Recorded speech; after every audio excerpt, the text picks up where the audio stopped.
ಅದು ನೂರಾರು ಎಕರೆ ವಿಸ್ತೀರ್ಣದ ಬೃಹತ್ ಕೆರೆ.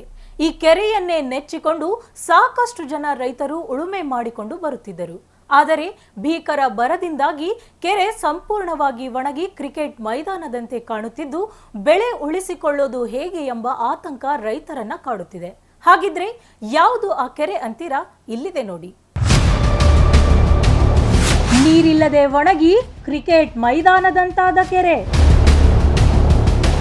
ನೀರಿಲ್ಲದೆ ಬರಿದಾದ ಕೆರೆ ಕಂಡು ಕಂಗಾಲಾದ ರೈತರು.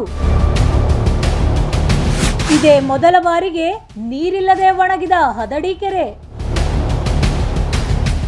ರಾಜ್ಯದಾದ್ಯಂತ ಭೀಕರ ಬರದಿಂದಾಗಿ ಕೆರೆ ಕಟ್ಟೆಗಳು ಒಣಗಿದ್ದು ಜನ ಜಾನುವಾರುಗಳು ಕುಡಿಯುವ ನೀರಿಗೆ ಪರದಾಡಬೇಕಾದ ಪರಿಸ್ಥಿತಿ ನಿರ್ಮಾಣವಾಗಿದೆ. ಇದಕ್ಕೆ ದಾವಣಗೆರೆ ಜಿಲ್ಲೆಯೂ ಕೂಡ ಹೊರತಾಗಿಲ್ಲ. ದಾವಣಗೆರೆ ತಾಲೂಕಿನ ಹದಡಿ ಗ್ರಾಮದಲ್ಲಿ ಹದಡಿ ಕೆರೆ ಎಂತಹ ಬೇಸಿಗೆಯಲ್ಲೂ ನೀರಿನ ಪ್ರಮಾಣ ಕಡಿಮೆಯಾಗಿರುವ ನಿದರ್ಶನಗಳಿಲ್ಲ. ಆದರೆ ಈ ಬಾರಿ ಕೆರೆ ನೀರಿಲ್ಲದೆ ಸಂಪೂರ್ಣವಾಗಿ ಒಣಗಿ ಹೋಗಿದ್ದು ರೈತರನ್ನ ಸಂಕಷ್ಟಕ್ಕೆ ದೂಡಿದೆ. ಕೆರೆಯ ಅಕ್ಕಪಕ್ಕದ ನೂರಾರು ರೈತರು ಕೆರೆಯ ನೀರನ್ನ ನೆಚ್ಚಿಕೊಂಡು ಭತ್ತ ನಾಟಿ ಮಾಡುತ್ತಿದ್ದರು.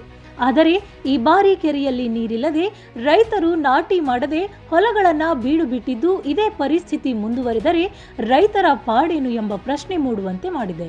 ದಾವಣಗೆರೆ ತಾಲೂಕು ಹದಡಿ ಗ್ರಾಮದಲ್ಲಿರ್ತಕ್ಕಂಥ ಕೆರೆ, ಅಲ್ಲಿ ಸುತ್ತಮುತ್ತಲ ರೈತರ ಜೀವನಾಡಿ.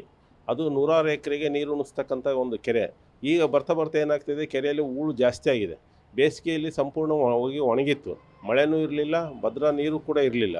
ಆವಾಗ ಹೂಳು ತೆಗೆಸ್ಬೋದಾಗಿತ್ತು ಜಿಲ್ಲಾಡಳಿತ ಮತ್ತು ಸಣ್ಣ ನೀರಾವರಿ ಇಲಾಖೆ.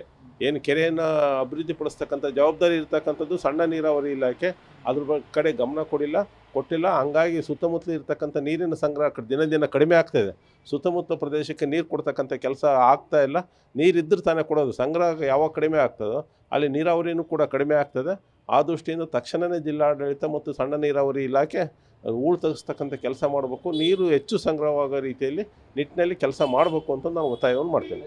ಸದಾ ಕೆರೆಯಲ್ಲಿ ನೀರು ಇರುತ್ತಿದ್ದರಿಂದ ಮೀನಿನ ವ್ಯಾಪಾರ ವಹಿವಾಟು ಪ್ರತಿದಿನ ಬಹಳ ಜೋರಾಗಿ ನಡೆಯುತ್ತಿತ್ತು.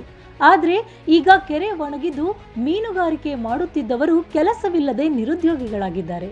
ಇನ್ನು ರೈತರ ಪಾಡು ಆ ದೇವರಿಗೆ ಪ್ರೀತಿ ಎನ್ನುವಂತಾಗಿದ್ದು ರೈತರು ಮಳೆಗಾಗಿ ಆಕಾಶದತ್ತ ಮುಖ ಮಾಡಿ ಕೂರುವಂತಹ ಪರಿಸ್ಥಿತಿ ನಿರ್ಮಾಣವಾಗಿದೆ.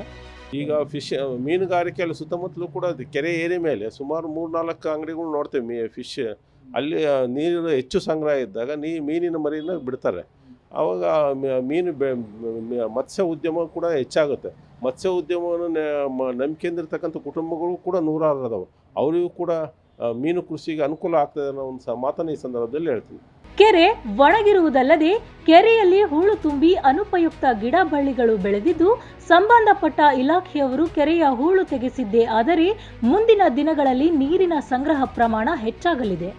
ಒಟ್ಟಿನಲ್ಲಿ ನೀರಿಲ್ಲದೆ ಕೆರೆ ಬರಿದಾಗಿದ್ದು ಮೂಕ ಪ್ರಾಣಿಗಳ ಮೂಕರೋಧನೆ ಮಾತ್ರ ಹೇಳತೀರದಂತಾಗಿದ್ದು ಆದಷ್ಟು ಬೇಗ ವರುಣದೇವ ಕೃಪೆ ತೋರಿ ಕೆರೆ ತುಂಬುವಂತಾಗಲಿ ಎಂಬುದು ನಮ್ಮ ಆಶಯವಾಗಿದೆ. ಕ್ಯಾಮ್ರಾ ಪರ್ಸನ್ ಮಂಜುನಾಥ್ ಜೊತೆ ದಿವ್ಯಾ, ಒನ್ ಕನ್ನಡ ನ್ಯೂಸ್, ದಾವಣಗೆರೆ.